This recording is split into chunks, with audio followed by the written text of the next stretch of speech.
हरे कृष्णा। आपके चरणों में दंडवत प्रणाम। एक पिता और पुत्र था। दोनों कहीं जा रहे थे। रास्ते में उनको एक नदी दिखाई दी। नदी के अंदर एक गोल्डन फल था, सोने का फल।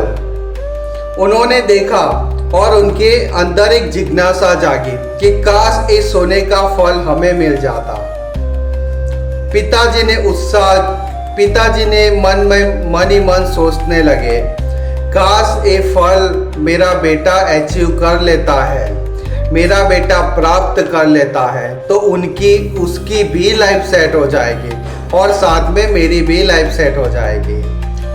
पिता ने बेटे को बोला, जाओ और उस फल को हासिल करो बेटा। उस बेटे ने बोला, पापा आपकी बात सही है, वो फल बहुत ही बढ़िया है, पर मुझे उसमें कोई इंटरेस्ट नहीं है, मुझे उसमें कोई आसक्ति नहीं है, मुझे वो फल की ज़रूरत नहीं है, मेरा लक्ष्य विजन कुछ और है। उस पिता ने बोला, बेटा तू मेरे लिए इतना नहीं कर सकता, ये अगर फल तू प्राप्त कर लेगा तो तेरी लाइफ सेट हो जाएगी, क्या तू इतना नहीं कर सकता?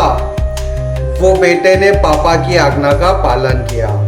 उस बेटे ने बोला, ठीक है पापा, आप कहते हो तो मैं फल लेने चला जाता हूँ। उस छोटे से बच्चे ने उस नदी में छलांग लगा ली और वो सोने के फल को प्राप्त करने की कोशिश करने लगा, पर वो फल प्राप्त नहीं कर पा रहा था। पानी बहुत गहरा था, वो अंदर ही अंदर चला जा रहा था, पर वो फल प्राप्त नहीं कर पा रहा था।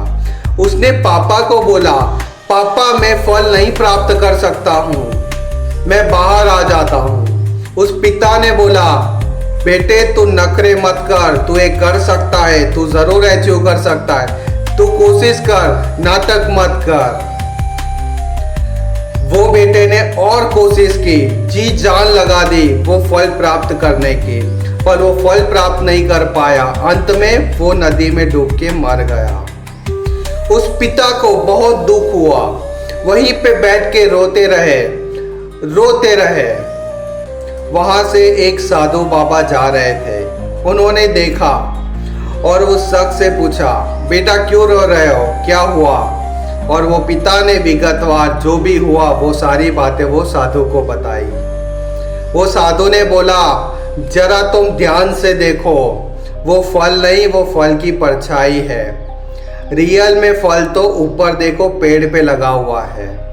उस पिता ने देखा कि हाँ सही बात है, फल तो पेड़ के ऊपर लगा है, वो तो सिर्फ परछाई थी। उस साधु ने बोला, तुम्हारे बेटे को जो जिद कर रहे थे उसकी वजह से वो फल भी नहीं मिला और तुमने अपना बेटा भी खो दिया।